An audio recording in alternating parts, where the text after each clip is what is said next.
Hello all, welcome to Telugu talks. Sankranti వచ్చేసిందండోయ్. సినిమాల సందడి పెరిగిపోయింది. ఫస్ట్ రెబల్ స్టార్ ప్రభాస్ గారు వస్తే, తర్వాత మన బాస్ ఇస్ బ్యాక్ మెగాస్టార్ మన శంకర్ వరప్రసాద్ గారు వచ్చేసారు. ఇవాళ మాస్ మహారాజు రవితేజ గారు భర్త మహాశైలకు విజ్ఞప్తి అంటూ వచ్చేసారు. ఆ తర్వాత శర్వానంద్ నారీ నారీ నడమమురారి అనుకుంటూ నవీన్ పోలిశెట్టి అనగనగా ఒక రాజు అని ఐదుగురు బరిలోకి దిగారు. సో ఈ ఐదు పందెం కోడుల్లో ఏ పందెం కోడి గెలుస్తుందంటారు? సో ఇవాళ మా విశ్లేషణ దాని మీద. అంటే ఇంకా రెండు సినిమాలు రిలీజ్ కాలేదు, బట్ ఓవరాల్ గా ఒక చిన్న గెస్ వర్క్ లాంటిది. ఇప్పటి వరకు వచ్చిన టాక్ లో boss is back, Anil Ravipudi గారు ఆయన హిట్ ఫామ్ లా కంటిన్యూ చేస్తూ మెగాస్టార్ గారికి మంచి ఊపందే విజయాన్ని ఇచ్చారు. రెబల్ స్టార్ ప్రభాస్ గారి పిక్చర్ ఫస్ట్ డే నుంచే నెగిటివ్ టాక్ తో నీరసంగా నడుస్తోంది. బట్ రెబల్ ప్రభంజనం కాబట్టి ఇంకా కలెక్షన్స్ అయితే లాగుతున్నారు. బట్ బ్రేక్ ఈవెన్ స్టేటస్ రావడానికి ఇంకా చాలా కష్టపడాలి. బట్ మన వరప్రసాద్ బాస్ ఇస్ బ్యాక్ అయితే I think definitely hit talk తెచ్చుకుంది పబ్లిక్ లో. బట్ ఎంతవరకు కలెక్షన్స్ లాగుతుంది అన్నది చూడాలి.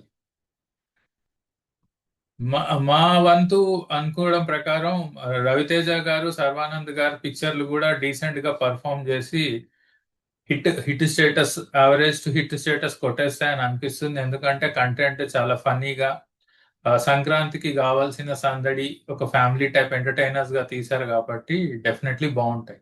అలాగే అనగనగా ఒక రాజు నవీన్ పోల్శెట్టి గారిది కూడా ఐ థింక్ టీజర్ ట్రైలర్ చాలా బాగుంది. అండ్ కామెడీ డైలాగులు కానీ, పంచ్ డైలాగులు కానీ, ఐ మీన్ మీకు మళ్ళీ జాతిరత్నాలు వైబ్ దాంట్లో కనిపిస్తుంది. సో ఓవరాల్ గా ఐదు పిక్చర్లలో మేము అనుకునేది ఏంటి అంటే, మన శంకర్ వరప్రసాద్ గారు డెఫినెట్లీ హిట్ టాక్, అంటే పబ్లిక్ పల్స్ ప్రకారం అక్రాస్ ద తెలుగు స్టేట్స్ తీసుకుంటే మంచి పబ్లిక్ టాక్ వచ్చి హిట్ కొట్టేసింది. అండ్ రిటర్న్ ఆన్ ఇన్వెస్ట్మెంట్ అంటే పెట్టిన రూపాయికి ఎక్కువ సంపాదన ఐ థింక్ నా నవీన్ పోలిశెట్టి గారిది అనగనగా ఒక రాజు డెఫినెట్లీ వస్తుందని నేను అనుకున్నా. టాప్ లో అదే ఉంటుంది. ఇంకా వాళ్ళు పెట్టిన ఇన్వెస్ట్మెంట్ కి వాళ్ళకి వచ్చే కలెక్షన్స్ కి definitely I think they will, వాళ్ళకి ఎక్కువ రిటర్న్స్ రావచ్చు. ఈ మన రవితేజ గారిది ఇంకా సర్వానంద్ గారిది డెఫినెట్లీ హిట్ టాక్ వచ్చేస్తుంది. ఎందుకంటే complete family entertainers. So I think definitely ఈ సంక్రాంతి చాలా పండగ వాతావరణంగా ఉంది. సో ఎందుకంటే అన్ని ఎంటర్టైనింగ్ ఫిలిమ్సే ఉంది. So hit wise definitely boss is back, megastar Anil Ravipudi గారి కాంబినేషన్ హిట్ కొట్టేసింది. బట్ రిటర్న్ ఆన్ ఇన్వెస్ట్మెంట్ అంటే పెట్టిన రూపాయికి ఎంత ఎక్కువ సంపాదించారు అన్నది అంటే definitely I think Naveen Polishetty గారి సినిమానే ఐ థింక్ నా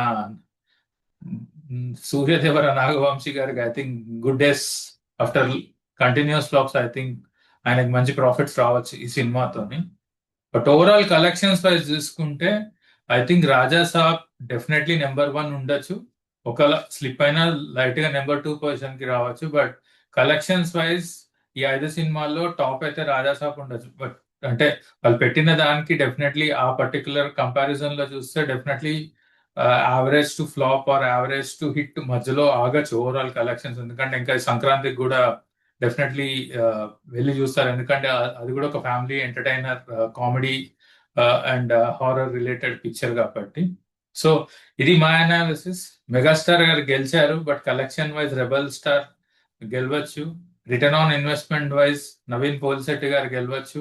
మిడిల్ ఆర్డర్ బ్యాట్స్మెన్స్ లాగా రవితేజ గారు, సర్వానంద్ గారు నెమ్మదిగా హిట్ స్టేటస్ తీసుకురావచ్చు. సో మీరేమనుకుంటున్నారు? మీ అభిప్రాయాలని కామెంట్స్ రూపంలో చేసి చెప్పండి. మళ్ళీ కలుసుకుందాం ఇంకొక చిన్న టాపిక్ తో. Bye bye. Please like, share and subscribe our channel.